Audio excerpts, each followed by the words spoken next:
수기품 이렇게 독송을 했는데요. 신의 품은 이제 부처님께서 설하시는 게 아니에요. 독송을 막 그냥 하다 보면 이것도 부처님 말씀이려니 하는데 그러지 않고 4대 존자가 같이 함께 부처님 전에 드리는 말씀이에요. 그러니까 화택의 비율의 방편품과 비유품에서 일대사 인연을 해결하고 그리고 그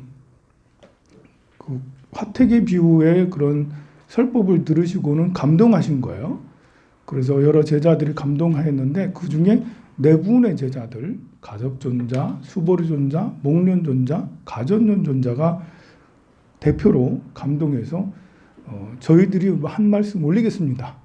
저희들이 이해할 건데 이해를 확인하려고 하는 거예요. 저희들이 이해할 건데 궁자의 비유를 설명한 거죠.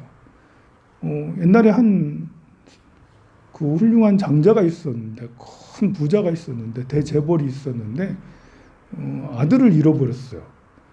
아들이 그 수십 년, 한 50년 동안 계속 거지로 살아갔단 말이에요. 아버지는 50년 동안 계속 아들을 찾았어요. 그런데 나중에 아들을 만났어요. 가족 상봉을 했는데 아버지는 아들에게 나는 너의 아버지다라는 얘기를 하지 않았죠. 아들은 자기 아버지인지도 모르고 20년 동안 그 집에서 집사노릇을 허드렛 일부터 시작을 해서 집안의 모든 일을 하다가 20년 후에야 이제 너는 내 아들이다 라는 이야기를 듣고 가업을 모두 다 받게 되는 이야기죠. 이게 맞습니까 부처님? 했더니 부처님이 통인이 맞지. 그렇게 잘 이해하셨다고 칭찬을 하셨습니다. 그래서 우리는 여기에서 뭐 여러 가지 이제 생각할 거리들이 많아요. 여기 수십 가지, 수만 가지 본문거리가 생각할 거리가 많은데요. 그 중에 하나는 도대체 왜 만나자마자 너는 내 아들이다 하지 않았을까? 이런 것에 좀 생각을 해봐야 될 것 같아요. 우리가 이제 잘 알면 좋은 점도 있고 나쁜 점도 있죠. 잘 알면 그래서 잘 아니까 이제 딴 길로 삿된 길로 가지 않을 수가 있어요. 그런데 잘 알아야 되는데 그냥 알아 하면 암안심이 생겨서 이게 수행을 하는 것도 너무 까발려지면 발랑 까졌다라고 해야지. 발랑.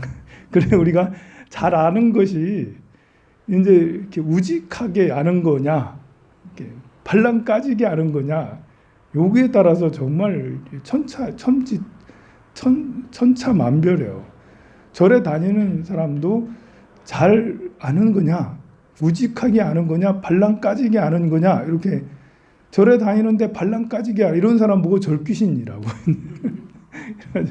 그래 발랑 까지게 알면 절귀신이 돼.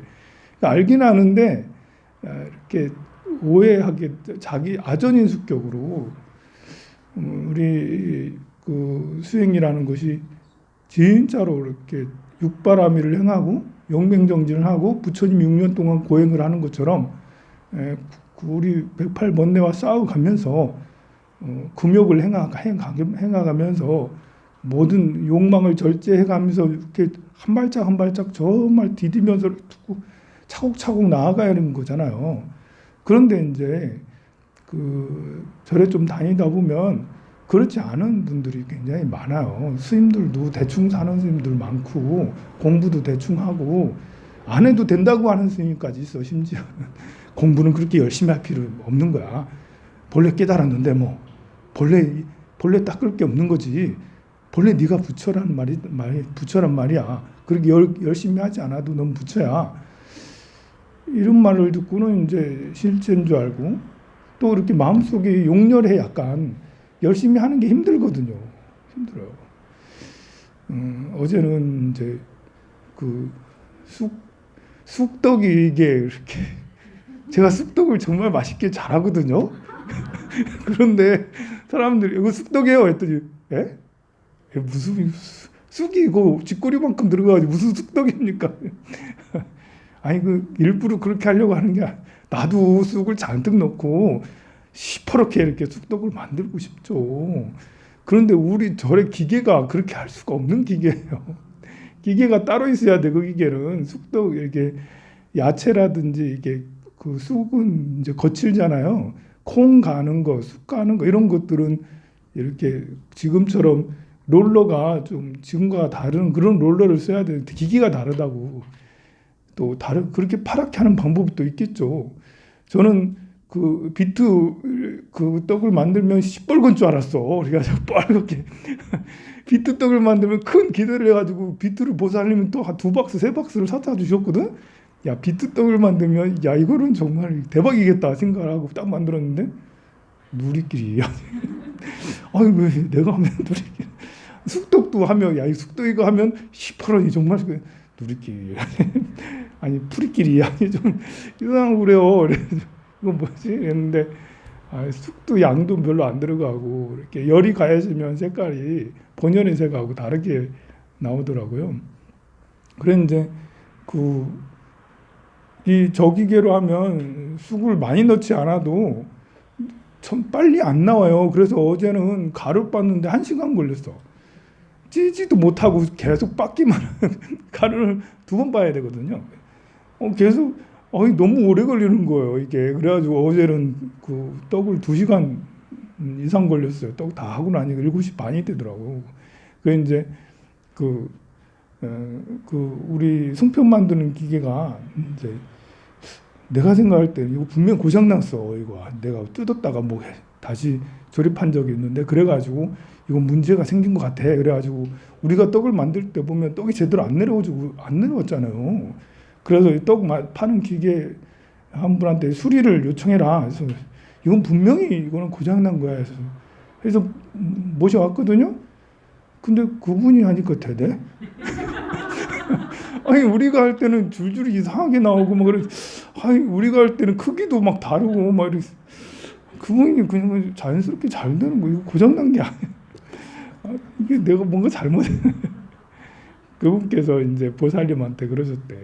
뭐 하려고 그렇게 고생하냐고. 이런 고생을 뭐 하려고 하면서 하냐고. 이렇게 또 그 옆에 와서 이제 좀 만들었을 거 아니에요. 그분은 손 하나 안 대고 이거 시키고 저거 시키고 그러더래. 거사님이거든요. 보살님이 아니고. 그리고 보살님이 나보고 그렇게 얘기해서 나도 순간 내가 뭐 하려고 이렇게 고생하는 거지? 내가 뭐 하려고 이렇게 고생하면서 이렇게 떡을 만들고 내가 이렇게 포교당을 하고 하는 거지? 그런 의문은 나 자신에 대한 정체성에 대한 의문이잖아요. 여러분들도 살면서 그런 질문 비슷하게 스스로 질문을 받기도 하고 스스로 내가 왜 이렇게까지 해야 되는 거지? 이렇게 하기도 하는데요. 그 해답을 빨리 내리지 않으면 해답이 딱 결정돼서 마음에 확연하게 이렇게 갖고 있지 않으면 늘 바람 앞에 등불처럼 계속 흔들리고 힘들었고 괴로워하면서도 어쩔 수 없이 하는 것처럼 이렇게 돼요. 이렇게 수행 정진을 할 때 보살도를 닦는다는 것은 지장보살이 지옥에 가가지고 한 중생도 빠짐없이 구제하는. 왜 그러겠어요 도대체? 지장보살은 왜 그러셨겠어요? 그게 지장보살님의 원력이고 지장보살님의 삶이에요.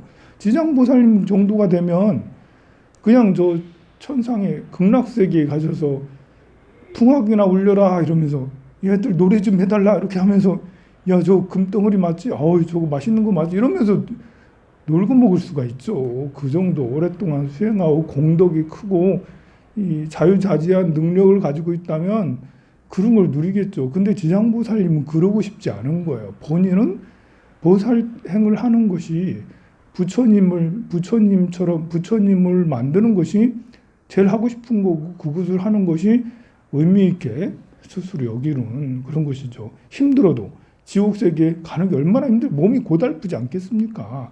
고생이라고요.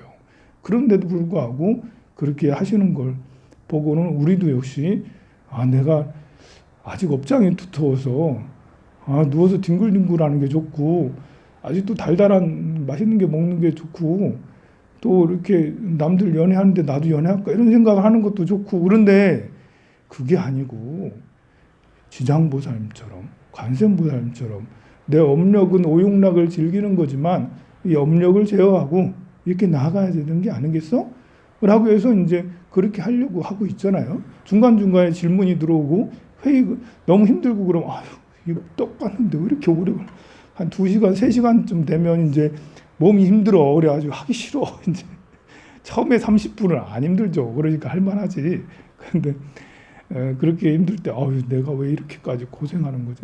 그런데 가만 보면 세상 사람들 고생하지 않는 사람이 하나도 없어요. 직장에 다니는 사람도 9시 전에 출근해가지고 집에 오면 6시, 7시 집에 오잖아, 보면. 하루 종일 직장에서 이렇게 너무 고생들 하는 거예요, 보면. 또 뭐 이렇게 직장이 좀 험한 직장도 있잖아. 험한 직장도 있고, 좀 좋은 직장이라 하더라도 삼성 뭐 이렇게 좋은 직장이라 하지만 정말 고생한데 퇴근을 뭐 제 시간에 못 한대. 9시, 10시, 11시 퇴근해야 된대. 또 직장에 가면 또 이렇게 일만 많이 해야 되냐. 윗사람 말을 또 들어야 되는 거예요. 공무원 되게 좋아도 윗사람 조직 체계가 너무 짱짱해서 윗사람 눈치를 안 볼 수가 없어요. 이 세계는 다들 고생하면서 살아요. 보면 엄청나게 다들 고생하면서 사는데 나는 겨우 떡 조금 하는 거 가지고 이걸 가지고 뭐 고생이라고 그러겠어요. 그러면 이제 번뇌가 생각이 싹 정리가 되잖아. 더 열심히 해야지. 내가 이거 가지고 뭐 한다고 하겠어? 자랑거리도 안 돼. 이 정도는. 여러분들은 야 스님께서는 그런 것도 하고 저런 것도 하고 심 대단하다 하지만 내가 생각할 때 이거 가지고 겨우 이거 가지고 이게 뭘 내세우기가 너무 부끄럽죠. 이제 자 그렇게 하면 이런 생각을 가지면 계속 꾸준하게 오래오래 계속 실증내지 않고 할 수가 있죠. 그런데 까발려지게 알면 발랑 까지게 알면 그래 내가 그래도 황룡사 주진데 울산에서는 그래도 제일 큰 절 아니겠어? 시내에서 시내 중심에서 제일 큰 절 아니겠어? 그래도 울산에서 자수성가한 스님은 덕진 스님 말고는 없지. 나밖에 없어. 라면서 나보다 더 잘난 스님 있으면 나와봐. 이렇게 말은 안 해도 스스로 그렇게 생각할 수도 있잖아요. 그러면 이제 이렇게 발랑 까지기 시작하는 거죠. 이제 부처님 이게 그 궁자의 그 장자의 아들도 이 장자가 볼 때는 얘가 너는 나의 아들이다라고 당장 말했다가는 발랑 까져가지고 뭐 이렇게 잘못된 길을 걸을 것 같다라는 확신이 들었기 때문에 이야기를 한참 안 하고 얼마나 아버지도 인욕을 하셨겠어요. 20년이나 너는 내 아들이다라고 한 번 안아보지도 않았잖아. 20년이 지나서야지 아들이다 하면서 갑을 다 물려주고 그랬죠. 그 아버지 장자도 아들을 키우기 위해서 굉장히 노력을 했고요. 그 아들은 우리 중생하고 똑같다. 우리는 항상 발랑 까지는 것을 조심해야 된다. 이렇게 나태하고 게으르고 이런 게 까진 거예요, 사실. 이렇게 좀 쉬는 건 적당히 쉬어야 되는데 좀 더 쉬고 싶고 돈도 있는 만큼 더 많으면 좋긴 하죠. 근데 복이 이렇게 없는 사람이 더 많은 것을 구하려고 하다가 이상하게 되고 그러잖아요. 그래서 내가 그 돈을 많이 구하고 또 누군가에게 사랑을 받고 관심을 받고 뜻하는 일이 잘 되고 이렇게 하길 다 바라겠지만 사실은 그런 것보다는 우리가 살아가는 세계는 인고해가면서 인욕해가면서 참아가면서 살아가는 세계니까요. 몸이 좀 고생스럽더라도 또 옆에 주변의 사람들이 여러분들을 좀 괴롭히더라도 이게 세상 사는 것이고 이렇게 살아가는 것이 또 불도를 이루어가는데 깨달음을 이루어가는데 큰 이제 도움이 되고 내가 공부하고 있구나. 세상이 날 공부시키네. 내가 아직 어리석으니 이렇게 괴로울 수밖에 없는 거지. 지혜를 더 닦으면 괴로움에서 이 괴로움을 극복해서 상라 과정에 그 열반락을 우리가 느낄 수 있게 되지 않겠습니까? 성불하세요. 오늘 4월 초하룻 날인데 성불 많이 하세요.